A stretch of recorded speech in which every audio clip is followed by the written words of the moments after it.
and welcome back to the Paddock Girls Podcast, where the only thing hotter than the track temps is the post-race tea. Today, we're breaking down every twist, turn, and tactical meltdown from the 2025 Hungarian Grand Prix. And trust me, I was breaking down as well too. The Hungarian ring gave us classic chaos, Ferrari confusion, as always, McLaren magic, and the midfield that clearly didn't get the memo about playing it safe. From strategy blunders to surprise overtakes, this race had everything, including a few bruised egos and a broken front wing. Or a few. On today's episode, we have Amy and myself, Melissa, who doesn't love an East Coast party. And I do have introduce our newest PGP pet, little Umbreon. She's chaotic. Newest addition to the paddock ever. We love her chaos.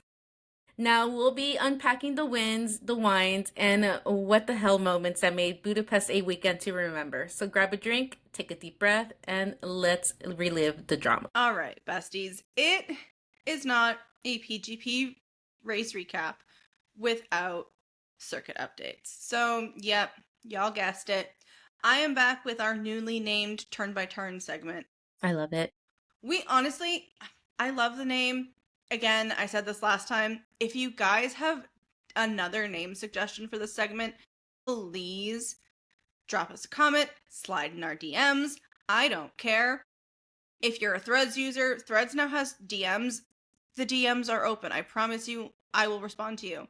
It might take me a little bit, but I will indeed respond. If you ever want to just slide on in and ask us a question or give us an idea, the DMs are open. We love to hear from you guys and hear what you think we should include. So please let us know if you have name suggestions for our circuit updates, if you don't like turn by turn, or any of our other segments that we kind of are hallmarks of a PGP app. Please let us know. We would love to just hear what you think. Now, I do not have a total laundry list, but I do still have a list of some updates. So they resurfaced the main straight of the track. They changed the grass strip on the exit of turn 5 to being a gravel trap now. There are new concrete blocks with fences at turn 14 on the left-hand side under the bridge. They resurfaced the pit lane, which honestly, I feel like that was kind of needed for the circuit. And they realigned the white line and added a blue line at the exit of turn 7. Like always, I'm just yeah, this totally makes sense. I know these changes. I can see them right on the camera every single time. Totally. Totally. Now, again, another hallmark of our PGP. So throw some idea names for our pre-race fun. And of course, everything that went into the weekend. Now, it was announced by Mercedes and Adidas that Bad Bunny, yes, Benito himself, will be Mercedes' newest ambassador. They actually did their own show run on the streets of Puerto Rico. I'm pretty sure it was San Juan in front of the Coliseum where he's doing his residency right now. And I'm going to be very honest because I am a Bad Bunny fan. I am jealous of those who were able to attend. So jealous. I love the idea of Bad Bunny being ambassador. He has his collabs with Adidas here and there. I have yet to get a pair of shoes, but that's another story. But I just find it interesting that they didn't want to make Lewis an ambassador, but they did with Bad Bunny. I find it interesting, but I also see it with Adidas that probably had some play into it, but still. Very, very... I just want to know the thought process behind it, that's all. So... I also really want to know the thought process behind this. I'm assuming that this was really more of an Adidas pushed idea than a Mercedes pushed idea, but I still kind of want to know. I'm somebody who has a massive music background. For people who know me in real life, you know I am a band geek, you know I am a music nerd. I love seeing musicians kind of intermix with the F1 world, and I feel like we need more of it. I'm sitting here after having heard about the whole Mercedes Adidas Bad Bunny thing, I was who else can do it? Okay, who else? Who would I pair with the rest of the teams on the on the grid? Yeah, exactly. What musicians fit each of the rest of the teams? And I'm just there are too many opportunities. it's a little crazy. But I really kind of just like, I don't know. Sorry, I I'm think it's hitting really stuff cool beside because me. no, you're good. I actually have a friend that's in Puerto Rico right now for said concert Mm. tonight. Extremely jealous. Um, and she messaged me. She was just like, "Hey," she was like, "There's an F1 car out here in front of like the Coliseum," and I was just like, "Wow." And she was like, "I don't know who it is," but she was like, "I see it," and I was just like, "It's Mercedes. It's Yeah, I Mercedes." mean, I will say Mercedes and Bad Bunny feel like a very interesting mix in some ways Mm-hmm. because I'm like, I don't picture Benito rocking around in a Mercedes. And I don't feel like Like Kimmy, ever. maybe Kimmy, but like George listening to some Bad Bunny. The day that George William Russell listens to Benito is the day hell freezes over. Right. I'm sorry, that math does not math in any way. I can maybe understand Valtteri.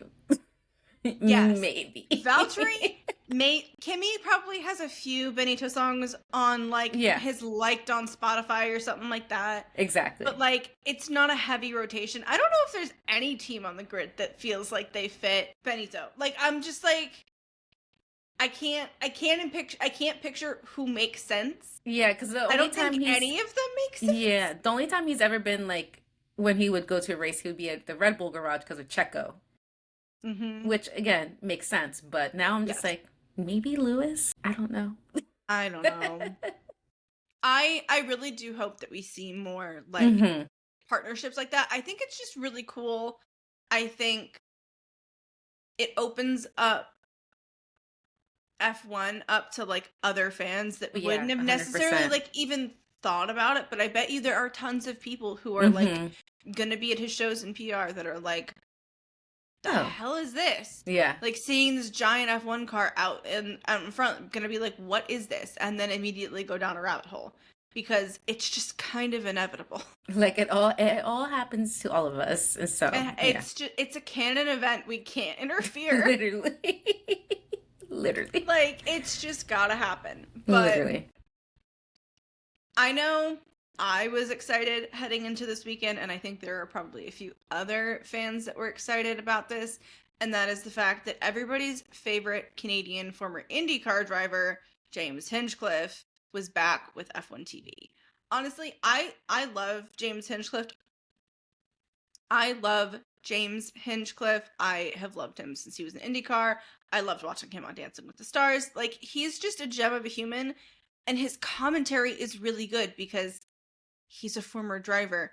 He understands so much more. I like his takes. I like his feedback. I think it's really interesting. Yeah. It's And always nice seeing a former driver doing commentary. it was just nice because he's normally just rocking out Mhm. doing IndyCar punditry stuff with Will Buxton. So it's nice when he does occasionally come back Yeah. for Yeah. like the occasional F1 race. It's just nice. Yeah. It's always nice to hear a change of voices from time to time for sure. Now, Amy and I, we love talking about helmets. Now, there wasn't a lot to say the There least. was none. There was none except for one, literally, Charles Leclerc. Now, he had a special helmet going into this weekend that had a picture of Joris and Brian. It's his physiotherapist and his engineer. I think he it's is his. Andrea. I think it's Andrea. Oh, well, I might be think wrong. it's his PT Okay. and Joris. But I think it's Andrea. It's Okay. I stand corrected. Yeah. I had to Joris and Andrea. Yeah. But it's cute anyways, right? And I saw it online. He actually tweeted it. Me and Amy were like, we saw it online. I was like, did I have a fever dream? Like, seeing this? Because it does happen.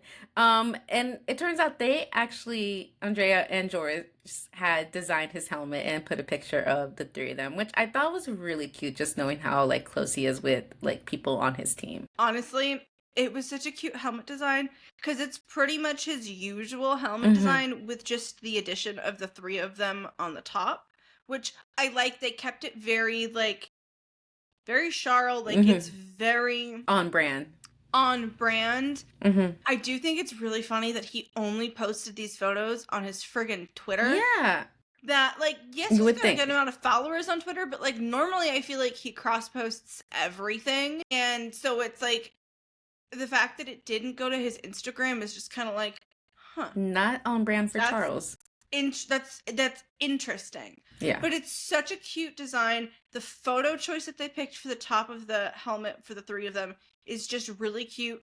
They are by far, I feel like, the most chaotic trio of like assistant / manager, driver, and like PT. But I love it. Like, if you watch I feel like he's kind of dropped off his YouTube stuff. Yeah, but he like, posts them on his YouTube. his YouTube content where like they're in his videos all of the time. It's just so They're cute. chaotic. Like, they're so chaotic. Like, he's been besties with Joris for, I think, since they were kids. But Andrea's, like, obviously just been around since he started really, like, being in F1. And it's just nice to see how quickly he clicked with them. Yeah. Or, like, how quickly, like, that duo became a trio. It's just really cute. I think it's really sweet that they surprised him with the design and that they kind of were like, no, we're doing this, and then you'll see it later. Like, yeah. That's just really cute. I don't think we've ever seen that happen in F1 before. At least I've never seen that happen. I definitely haven't. The last 10 years or so that I've been watching, but I just think it was really sweet. I was surprised we didn't get more helmets for this weekend. Yeah, same. I'm hoping that, like, after the break that, like, we'll get some more helmets, but we probably will for the Dutch GP with Max for sure. I hope so. I hope Max was like a super special helmet for the Dutch Grand Prix, but like I hope more people do. I just feel like we haven't had a lot of drivers do special helmets. No, not really. No. Like, I feel like it's kind of been the same ones where it's been like Max, Charles, Lando, occasionally George and Kimmy, occasionally Yuki. I don't even think I've noticed. I think Yuki's done a few, but like I want more. Like, I want to see like Gabriel Bortoleto do a different helmet. We haven't seen a singular one-off helmet for Fernando Alonso. Like, I'm surprised that Fernando didn't do one. The man just turned 44. Exactly. How did you not do like a one for your birthday themed helmet? Like, come on, sir. But he also didn't do one for the Spanish Grand Prix, but Lance also doesn't do one for the Canadian, which is like, I find very interesting. It's so disappointing. Yeah. I love when they do like home race helmets. I think it's just so fun. Same here. Now, while we can talk about helmets, liveries, and all the things going into F1, we do have to go into the meat and bones of it. And of course, we have to start with FP1 because it was not a sprint race weekend this time around. Thank God. I know. It always throws me off, to be honest. So in FP1, we did have some rookie sightings for the first practice session of the weekend. We had Paul Aaron driving for Stake, replacing Nico. And unfortunately for his session, it ended early due to the car having technical issues. And we also saw Felipe Drogovic driving for Aston Martin, replacing Fernando. Honestly, I'm probably like beating a dead horse at this point, but like, you guys all know how much I love Paul Aaron and how much I love getting to see him do FP1 sessions. But I swear to God that Nico Hülkenberg hexed that car. There is literal, I think it actually was posted by the official F1 account, where Paul was in the car and you see Nico come up behind his shoulder and like look into the car. And then Paul goes back out on track and then poof, all of a sudden the car is shit and he's having issues. And that's the end of his FP1. And I'm like, God damn it, Nico. Give the kid a chance. I know you want to like be in the car all the time, but like, you've got to get the kid. You've got to give the kids some chances. Like, it's just needed. Just like how he had some. Yeah. The others do too. What did Paul do to you? He's a sweetie. Exactly. And speaking of rookies, our favorite one. I'm not letting go of that joke. I'm sorry, guys. Fernando had suffered a back muscle injury. So at this point of the weekend, it was actually up in the air if he would be driving for the remainder of the weekend, or at least the practice sessions. And if Felipe would actually be taking his place instead, I feel like has been a reserve driver for a while, and I'm just like, He has. yeah, and it's just like one of those where it's like I feel like it's like Jack Doohan, where it's like I want him to have a chance in F1. Like he definitely deserves it at this point. He has had opportunities to do a lot of like WEC and endurance stuff, which is cool. But I agree. I still would love to see him Same. in a full-time F1 seat. But I do also think it's really funny that Fernando was having back issues after he just turned 44. Like, I mean, sir, no duh, you're having back issues. You're kind of getting a little too old to do this shit. Pardon, never forget Lewis after Canada. I think it was last year where he was like stretching his back like after the race. Like, yeah, I can just imagine. Now, the top three, and this is gonna be a trend going for the rest of the weekend. We, spoiler alert, or foreshadowing, whatever you want to call it, we had Lando, Oscar, and Charles. And the bottom five, we have Felipe, Yuki, Franco, Gabriel, and Paul. Now, going into FP2, Fernando, of course, being Fernando, was able to drive in the session with a recovered back muscle. I literally put LOL on the notes because it's just like, sir, my back hurts a lot, and I'm only like 33. Yes, I'm 33. I forget my age a lot of the times. I think about it often because I'm just like, whoa. I don't feel it, but I'm just like, whoa, my body does though. And I'm just like, a back injury. Okay, bounce back, king. Pop off, Fernando. Now, Red Bull did struggle this session with Yuki finishing ahead of Max in 19th and Max himself in 14th, which I feel it's like so odd to see that type of finishing, but for Red Bull to be struggling, it's always not a fun thing to see sometimes, for sure. No, it's definitely not what they want to see, especially because last weekend honestly went pretty good for them. Like, it wasn't fantastic, but it was decent. It was good. Both cars finished in the points. Both cars looked good. It seemed like both drivers felt confident. So, I don't know. By the end of FP2, your top three was Lando, Oscar, and Charles. Your bottom five was Carlos, Gabriel, Alex, Pierre, and Franco. Now, in FP3, nothing too crazy from the final practice session of the weekend, except for literally a McLaren clean sweep in the top two places of each free practice session, which I think it's pretty epic, and we have to mention for sure. Your top three at the end of FP3 was Oscar, Lando, and Charles. And bottom five, we had Alex, Esteban, Pierre, Yuki, and Isaac. Now, my favorite time is quali, because literally Amy and I are just like writing notes back and forth. If you would see our notes, they're chaotic as hell, but it makes sense to us. It does. It does. And literally the biggest shocker, I think, is Aston Martin of the weekend, because Stroll and Alonso, yes, Stroll, I kind of expected from Fernando, but Lance and Alonso were landing themselves in the top five in a P1 and P4. Yes, P1. Like, what? Honestly, P4 is even wild. It's impressive. Just being in the top five in general in that car, it's just insane for how the season has been going. And it was just like the last 4 minutes of the session, like, and I know we talked about it in the group chat, but I was just like, maybe Newey's work is starting to show, but it turns out he hasn't even touched the car. He's like working on next year's car already. So, you know what? Sometimes it's the track. It might be just a good weekend for them. Did not check to see if they brought any upgrades into Hungary, but it just seemed like something was working. Yeah. I don't know what it was. Some pixie dust. It was nice to see. Yeah, it was. And not so nice to see is SD's bad luck in this session, because a screw was literally stuck on his tire.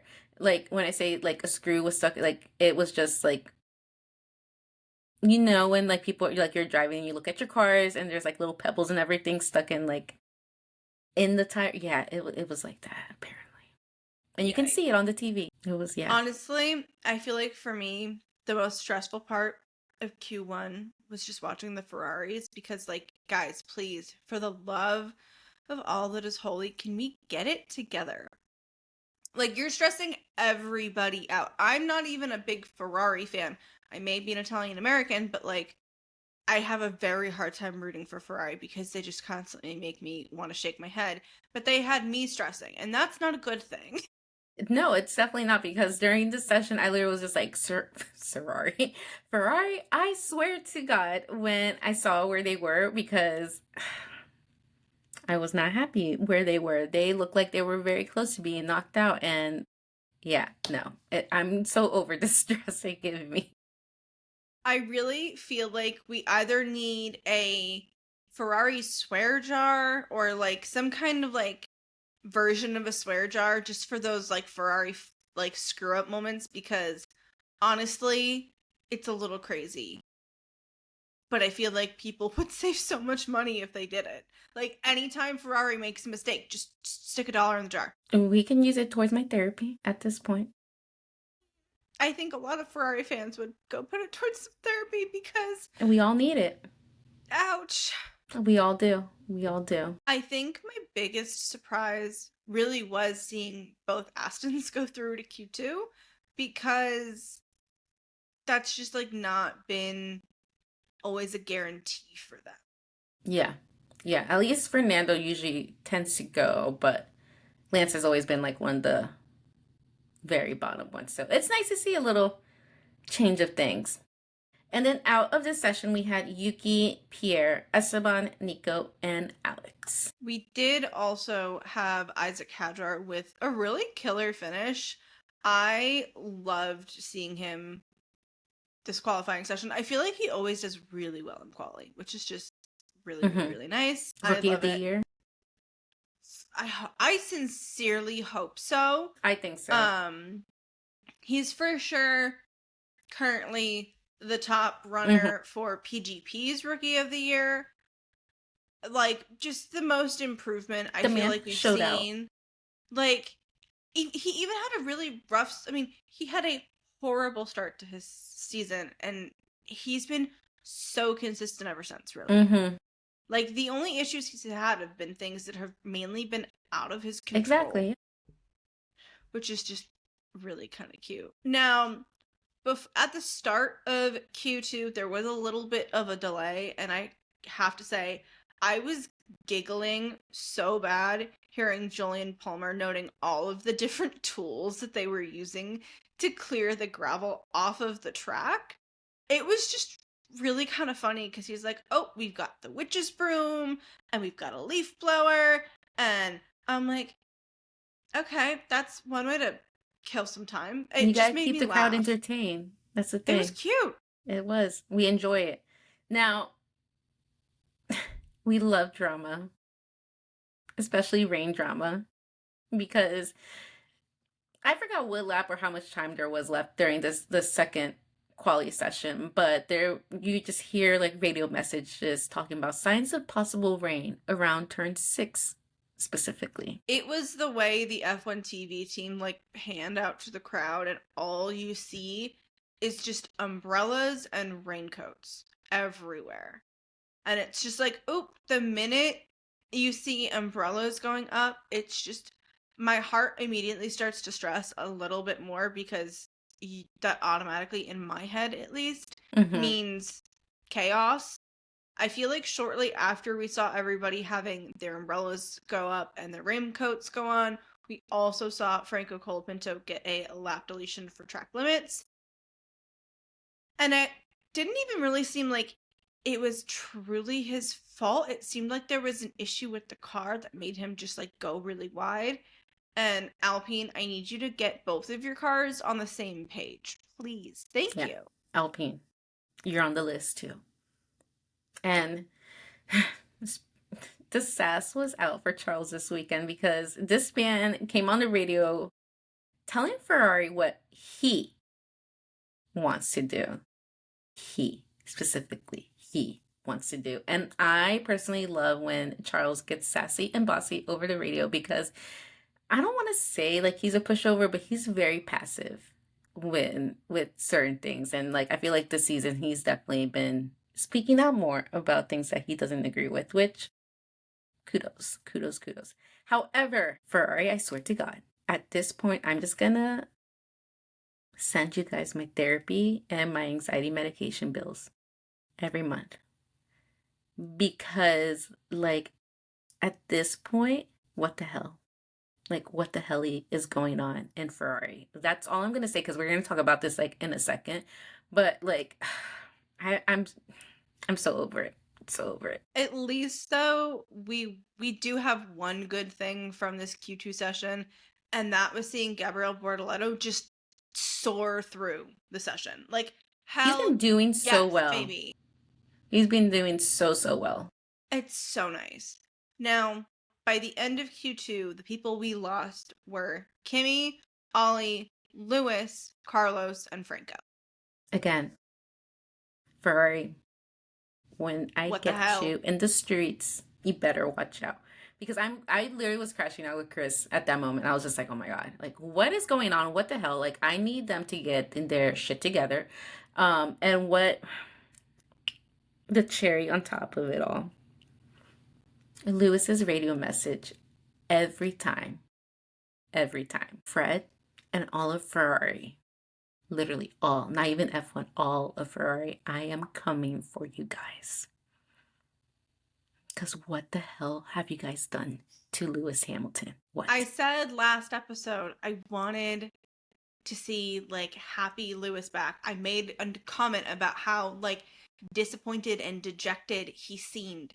Fred, I wanted happy Lewis back. This is That's not all we at want. all Like, what I is wanted. What is going on? Like, make it make sense. Just one weekend, please. One weekend. Just we are not asking for him to win. At this point, I'm not even asking for him to win his 8th. I just want to see him finish P1 or on a podium. Exactly. He deserves it. Oh my God. Like, I will take a P3 finish. I don't care. A win's a win. A P3 like at a this podium point. Is a podium at this point. Literally. But the cutest thing was Gabriel Bortoleto's radio message. He was just like so excited. It was so precious. My heart burst into a million little pieces. He's starting to win me over, I gotta say.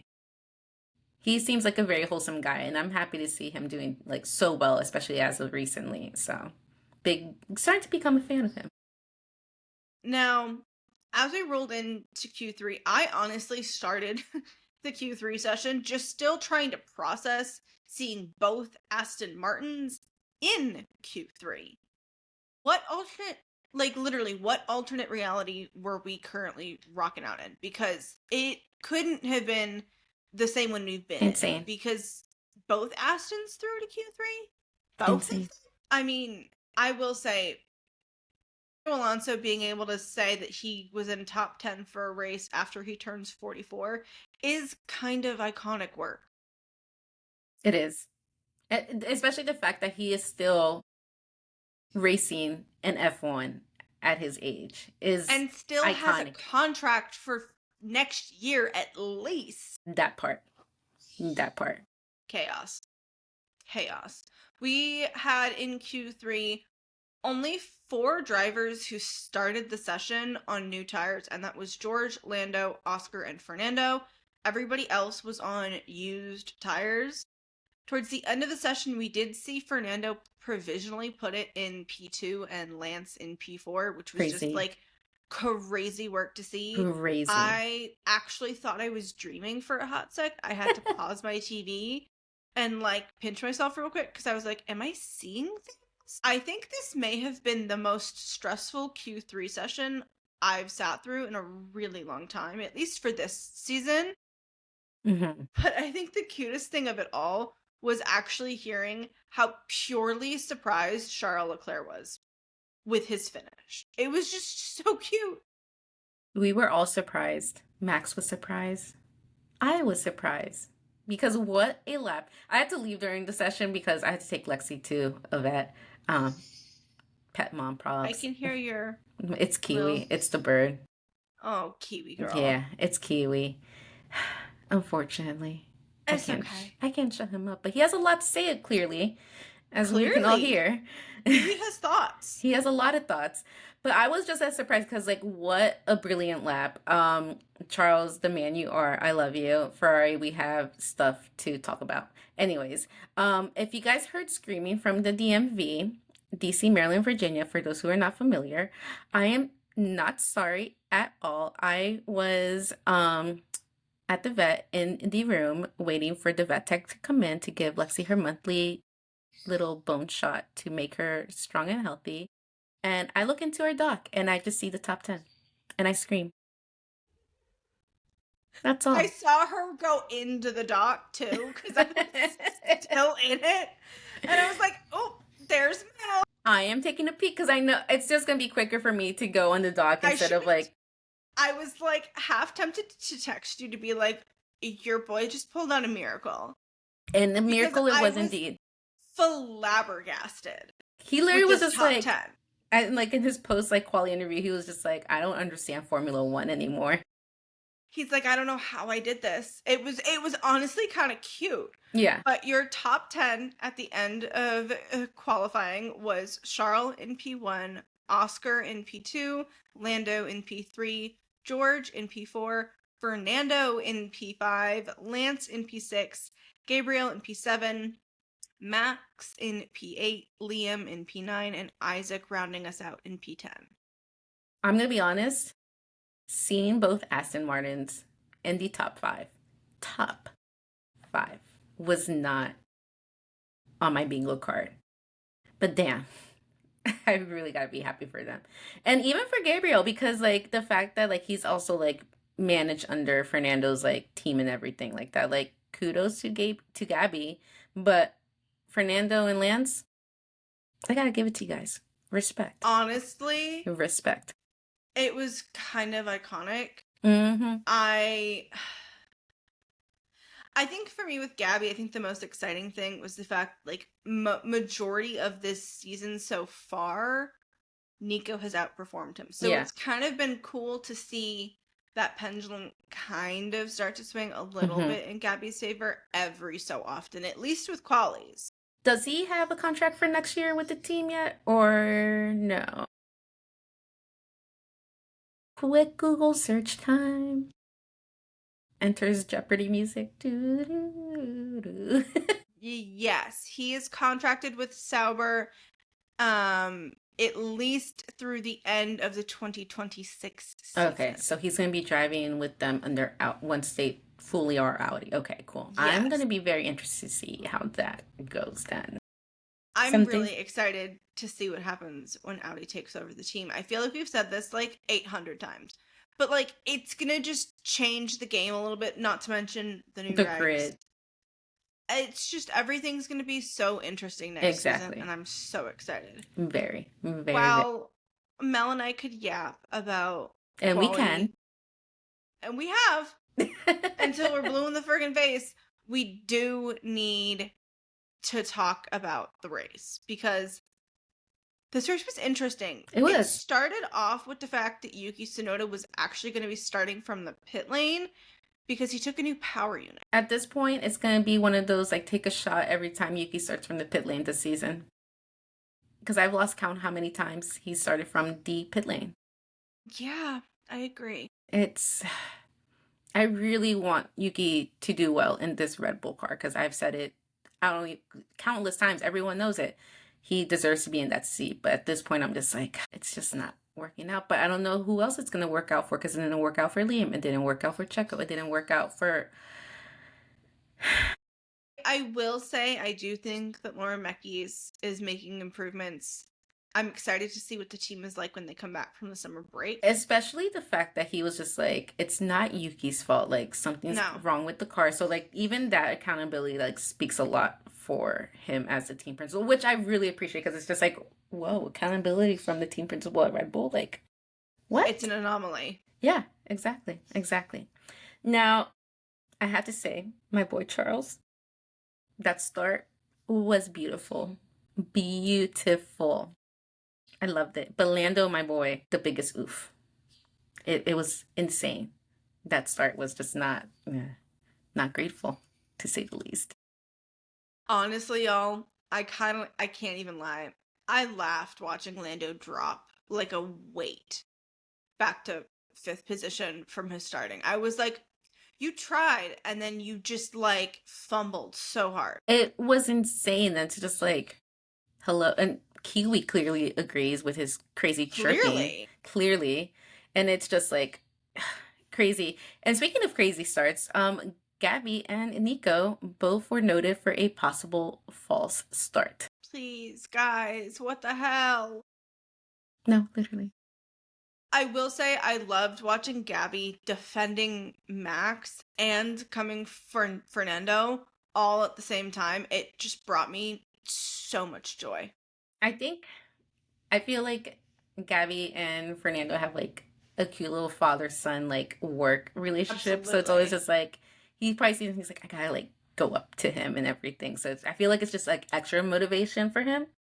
Now, going back to the possible false starts for both Sauber drivers, there was actually no further investigation for Gabby and a 5-second time penalty for Nico. So one of them did, one of them didn't, unfortunately. Now, another rookie, my Pookie rookie, I like to call him, Isaac. He started complaining about hand pain. Why? Because some gravel hit the back of his hand. Honestly, y'all, I cannot even imagine how painful that has to be. Right? With the speed. So like if you're pulling up gravel and sending it at you, it's moving quick because you're moving quick as hell.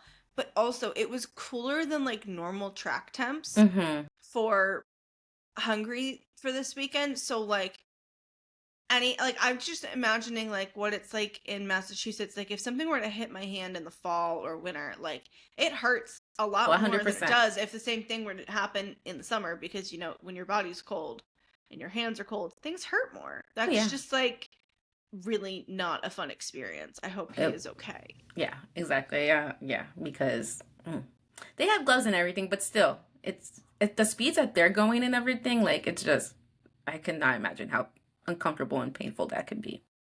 Now, I do have to mention, I know McLaren is like, I think they have like their world record from like a few years ago for the fastest pit stop, because Oscar's pit stop, the first one that he did, was so damn fast. I swear, I blinked and the car, like the man was already out. How? I didn't even get to see how fast it was. And that's how fast that was. Mel's so right. I swear to God, I looked up from writing my notes, and like all of a sudden, Oscar was in the pits, and then he was like moving out, and I'm like, what the heck? Like, I didn't even hear you call to box him. No, it was like insane. It was just like, hello, bye. Like, what? Literally. And then Ferrari again. When I see you, you'll be catching these hands. Please, I'm joking. I'm half joking. Please don't take this too seriously. I'm just pissed off because I want to know what type of things Charles wants to discuss with the Ferrari team. He literally went on the radio and he was like, I want to discuss these things like after the race, that like essentially saying like he didn't agree with it. And not good. It's not good. I love when our sassy king pops off, but why is Ferrari not listening to their drivers? Is I want to know. When has Ferrari listened to their Never, drivers? if we're being honest. I mean, there were like a few times that I feel like they listened to Carlos, but that was mainly because Carlos didn't give them an option. Yeah, exactly. I will say Charles was super, super sassy in that radio message. Very, very valid, but like, damn, that was super sassy, sir. Super sassy. It's so like out of character for him to be so sassy, because again, like I mentioned earlier, he's been known to be like a bit more passive and everything too. Like he says his frustrations and you can tell when he's frustrated, but never like this. And we had an incident between Max and Lewis. I don't remember it exactly, but it was definitely like an oh god, like war flashbacks, and it was noted by race control that the incident had happened between the two champions. But the incident would be investigated after the race. I would like to preface that no further action was taken after the race, because apparently like Lewis didn't even remember what happened exactly, and I guess I don't know what happened with Max, but nothing happened to either one. It was, I don't remember what turn it was. I wish I had made a note of it. But Max basically like kind of got the racing line and the way Lewis responded, basically, like, Lewis went really wide. Mhm. It was definitely a very weird, kind of wild move that just kind of had me scratching my head, like, what did I just watch? Literally, war flashbacks. It was interesting. It was not. I think it was an overtake where you wouldn't have Mhm. expected it, which was just like an interesting choice. Yeah, very, very interesting choice because interesting choices were just made by Ferrari again. Larry, this podcast can be like, take a shot at how many times I mention how mad I am at Ferrari because it's a lot. It is a lot. Because, We could do an episode on how annoying Ferrari is with yeah, their I mean, there's an idea right choices. there. We can definitely talk about that. Because McLaren hit them, Ferrari, with a dummy call. And who suffered the consequences? Charles. And Charles was in P1. I, yeah, I have I nothing was else to watching at say. a slight delay to Mel, and I saw her note about it, so I knew it was coming. And I got to it in the race, and I literally just wrote, "Oh God, no!" ... Yeah. because I knew it was coming, and I still was surprised. Mm-hmm. I was pissed. Good on McLaren. I can't be upset at McLaren. I mean, it was a great call. It Yeah, worked. exactly. Clearly. But that's all I'm going to say. And then, of course, it was just a disaster for radio messages because all of a sudden we just hear Ollie talking over the radio about his car being broken. And I don't remember if it was his rear or front wing, but one of them had damage and it turned into a DNF for him. Honestly, it broke my heart because, like anybody but my little bear, I love him so very, very, very much. He sounded so frustrated with his great radio message. Like, I was just like, oh, okay, tell him how you really feel, Right, Ollie. exactly. Like, you're allowed to be a little pissed off. Like, especially if it wasn't your fault, like, you can be a little bit sassy, but he is just like the very sweet, very kind of like mild mannered British boy. So, like, I guess it makes sense. Makes sense. It's on brand. And then, of course, we had another incident noted by race control, an incident between Yuki and Nico. What it was, to be honest, I don't really remember at this point. I think they probably touched or something happened where they had to be noted. Now, Charles, I feel you because he went on a rant. A rant. He started pole, got a pretty good lead, but the dummy call unfortunately didn't work out. But he went on a rant where it's just like so long, and all I gotta say is valid. My driver, valid, because I think it's gonna get to a point where it's like him and Lewis are just gonna have to like pop off on someone in Ferrari, whether it be Fred or the whole Ferrari team. Something needs to happen because like My you money gotta, is on Lewis popping off first. yeah, oh yeah. At this point, I wouldn't blame Lewis because it's like you got a great driver pairing and you guys are not maximizing it. No, no, in no way, shape, or form. Like, why are we in the midfield team rankings and not in the top with the McLarens? Yeah, I was not happy, but I gotta say, good for Charles for airing that out in such a way because he needed to. He needed to. Honestly, for me, it was Jolyon Palmer going, "How far does that radio message go?" Because honestly, literally, how far did that radio message It go? was a whole essay. It was so long. I actually have a screenshot of it because it was just so long and I was so flabbergasted by it. And I quote, said, "This is so incredibly frustrating. We've lost all competitiveness. You just had to listen to me. I would have found a way of managing those issues. Now it's just undrivable. ... It's a miracle if we finish on the podium." It's That literally a is miracle. not the radio message that you want your driver to be giving on an open channel. Like, Yep. uh, Especially from no. Charles knowing how faithful he is to Ferrari. Yes. That man It's bleeds a Ferrari. massive red flag. Very. Just some things need to be questioned and answered at this point. And they need to fix it soon. At this point, just fix it before next season because I kind of just gave up for this one. Yeah, It's just. I feel like that radio message put me in such a fog for a while because all I remember all of a sudden was hearing a bunch of people, like the name Daniel Ricciardo mentioned like 6 times in 1 or 2 sentences. And I was just like, okay, that's one way to pull me out of You're a like, fog huh? and get me back to reality. I was like, Danny Rick, where? What? What sighting? Isn't he like cutting or something like that? I was like, he's in Alaska, I'm pretty sure. The man is like the furthest away from F1 possible. And the luck, just the unluckiness, I should say, just continues for Charles because he gets a 5-second penalty for driving erratically. I literally hate it here. And I'm starting to hate George for his snitching. I know it's valid. He was driving a little risky. But George, my dude. It was a moving under braking kind of situation. Like I get it, but I feel like George was just like too dramatic about it. Exactly. And it's like George is starting to become. I'm about to age myself. Do you guys remember the cartoon Recess? Oh my God. On Disney? I forgot his name, but George is starting to remind me of the guy who would have like his little like notepad out and like would snitch to the teacher so like the rest of the people would get in trouble. Unless you're a millennial with that.